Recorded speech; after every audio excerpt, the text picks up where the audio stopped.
గౌరవనీయులు మన ప్రీతమ ముఖ్యమంత్రి శ్రీ రేవంత్ రెడ్డి గారికి, అలాగే మంత్రివర్యులు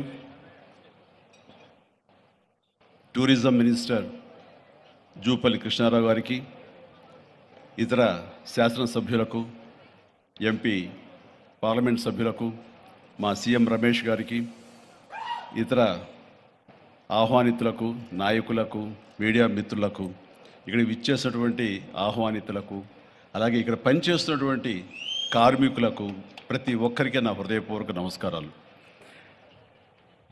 ఈ ప్లేసు మీ అందరికంటే నాకు ముందు తెలుసు. 2000 సంవత్సరంలో రామ్దేవ్ ఇది ప్రారంభించినప్పుడు ఇక్కడ కొన్ని మొక్కలు పాంప్లెట్ వేసి మా ఇంటికి తీసుకొచ్చి, మీరు ఇల్లు కడుతున్నారు, ఏదైనా ఉపయోగపడుతుంది చూడండి అంటే వెంటనే ఎంత ముచ్చరేసిందంటే, ఎప్పుడో విదేశాలకు వెళ్ళినప్పుడు ఇలాంటి మొక్కలు, ఇలాంటి కళాకృతులు, ఇలాంటి అద్భుతమైనటువంటి సజీవ శిల్పాలు, జీవం ఉన్నటువంటి ఇలాంటివి చూస్తుంటే ఇలాంటివి మనం తీసుకెళ్ళిపోతే బాగుండే, వాడ షిప్లో తీసుకెళ్తే బాగుండే అని అంత టెంప్ట్ అయ్యేవాడిని. అలాంటిది ఇక్కడ హైదరాబాదులో ఈ శివారుల్లో ఒకటి లభిస్తుందంటే కనుక చాలా ఆనందంగా ఉంటుంది. రామ్దేవ్ ఫస్ట్ ఆఫ్ ఆల్ నేను కూర్చున్న చోట బయట కనపడకుండా నాకు ఏదైనా ఫెన్సింగ్ లాగా ఉండాలి, అలాంటి గుబురుగా ఉండకూడదు అంటే అక్కడ చక్కగా కొమ్మల్ని ఒక ఫెన్సింగ్ లాగా అల్లి పైన మాత్రం గ్రీన్ ఉండేలాగా పెద్ద స్క్రీన్ చేశాడు. అది ఇప్పుడు చూస్తుంటే కనుక ఎంత బాగుంటుందంటే బయట నుంచి చూసేవాళ్ళకి నేను జైల్లో ఉన్నట్టు ఉంటుంది, అన్ని కటకటాల్లాగా ఉంటుంది. అది అద్భుతమైన కళాఖండంగా నేను ఫీల్ అవుతుంటాను. అట్లాగే చాలా అద్భుతమైన చెట్లు కొన్ని మా ఇంట్లోనే పెట్టుకున్నాను. ఇవి ఎప్పుడో 2002లో 2003లోనో మా ఇంట్లో పెట్టుకున్నాను. అప్పటి నుంచి నాకు అంత ప్యాషన్. ఆ తర్వాత ప్రతి క్షణం ఈయన ఎదుగుదలను చూస్తూ వచ్చాను.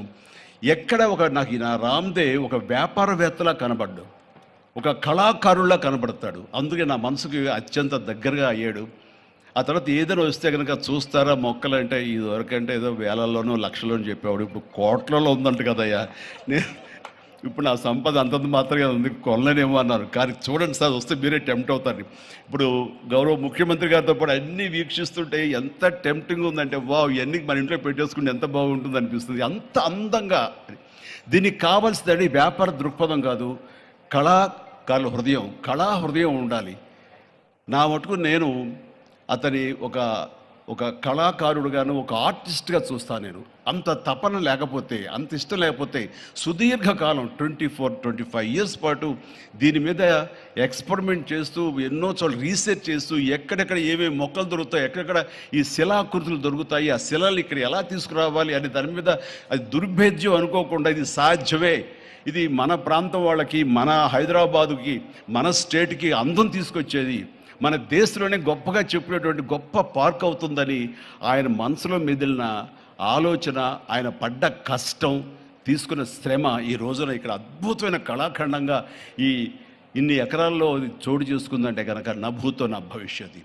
ఎవరైనా సరే అంత డబ్బులుంటే కనుక ఏం వ్యాపారం చేద్దాం, ఇంత స్థలం ఉంది కదా, దీన్ని ఎలా రియల్ ఎస్టేట్ చేద్దాం, దీన్ని ఏదో గవర్నమెంట్ వాళ్ళ మన్నలతో వాళ్ళ పర్మిషన్లతో తీసేసుకుని అక్కడ మనం మల్టీ స్టోరీ పెట్టుకుంటే ఆయన జీవితం కాదు కదా, తరతరాలుగా నిలిచిపోతాడు. అలా కాకుండా ఆయన కేవలం ఒక లోపల ప్యాషన్, చిన్నప్పటి నుంచి కాలేజీ రోజులో చదివే దగ్గర నుంచి, ఆర్ట్ కాలేజీలో చదువుతున్న దగ్గర నుంచి కూడా ఆయన మదిలో ఉన్నటువంటి ఆయన బ్రెయిన్ చైల్డ్, అలాంటి దాన్ని ఈ రోజున ఈ రూపం తీసుకొచ్చారంటే ప్రతి క్షణం ప్రతి కార్నర్ ముఖ్యమంత్రి గారు చూసి ఎంత ముచ్చటపడిపోతున్నారంటే అంత ఇంత కాదు. ఎలా చేశారు, ఇది ఎలాగొచ్చింది, అది ఎలా వచ్చింది అని అడుగుతున్నారు. నేను కొన్ని అడుగుతున్నాను. అడిగి ఇది షూటింగ్స్కి ఇస్తారా రామ్దేవ్ అని అడిగితే, ఇస్తానండి కానీ ఫస్ట్ షూటింగ్ మీదైతేనే అన్నాడు. ఇప్పుడు నువ్వు ఆ మాట అన్నావు కదా, ఇప్పుడు కొత్తగా హీరోయిన్ని తీసుకొచ్చి ఆ అమ్మాయితో స్టెప్లు వేయాలంటే ఈ ఎండలో ఎలా ఉంటుందేమో తెలియదు, కానీ ఏదో చలికాలం అయినప్పుడు నెక్స్ట్ చలికాలం అయితే చేస్తానే అన్నాను. ఈలోగా వర్షాలు పడి ఇవన్నీ ఇంకొంచెం పచ్చగా ఉంటాయండి, 1 or 2 ఇయర్స్ లోపల ఇది అద్భుతంగా ఉంటుంది, కంటికి కనువింపుగా ఉంటుంది చెప్పేసి ఆయన చెప్తుంటే కనుక ఐ కుడ్ ఇమాజిన్. అట్లాగే ఇక్కడ వెడ్డింగ్ ప్లాన్ చేసుకోవచ్చు, వెడ్డింగ్స్ కానీ ఇతర రిసెప్షన్స్ కానివ్వండి, పలు ఈవెంట్స్, అలాగే ఐస్కి సంబంధించినటువంటి ఆ స్కేటింగ్ సంబంధించిన చేయాలని ఇలా ఎన్నెన్నో ప్లాన్స్ ఉన్నాయని అవన్నీ కూడా చేయగలడు, ఆ సామర్థ్యం ఉంది.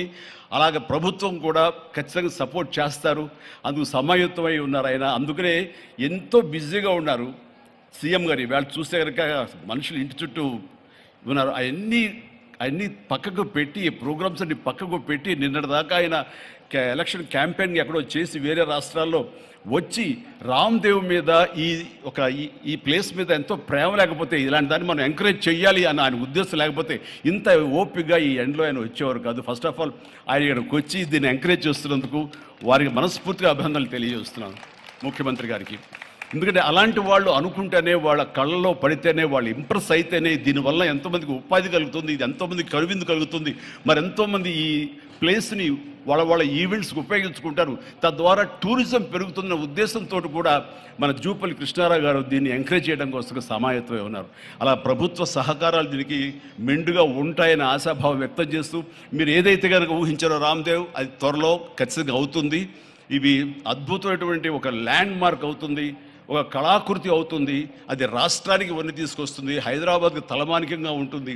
ఒక హైదరాబాద్ ఒక ఇల్లు అనుకుంటే ఇంట్లో ఒక అద్భుతమైన పెయింటింగ్ పెట్టుకుంటే ఎంత బాగుంటుందో, ఆ పెయింటింగ్ ఈ రోజున ఈ ఎక్స్పీరియన్స్ తోటి నేను చెప్తున్నాను, this will be a beautiful piece of art. అందుకని మరొకసారి వారికి నా హృదయపూర్వక ధన్యవాదాలు, అభినందనలు తెలియజేస్తూ ఈ అవకాశం వచ్చినందుకు అండ్ సీఎం గారితో నేను ఈరోజు ఈ ప్రోగ్రాంలో పాల్గొన్నందుకు నా సంతోషాన్ని తెలియజేస్తూ, all the very best, God bless.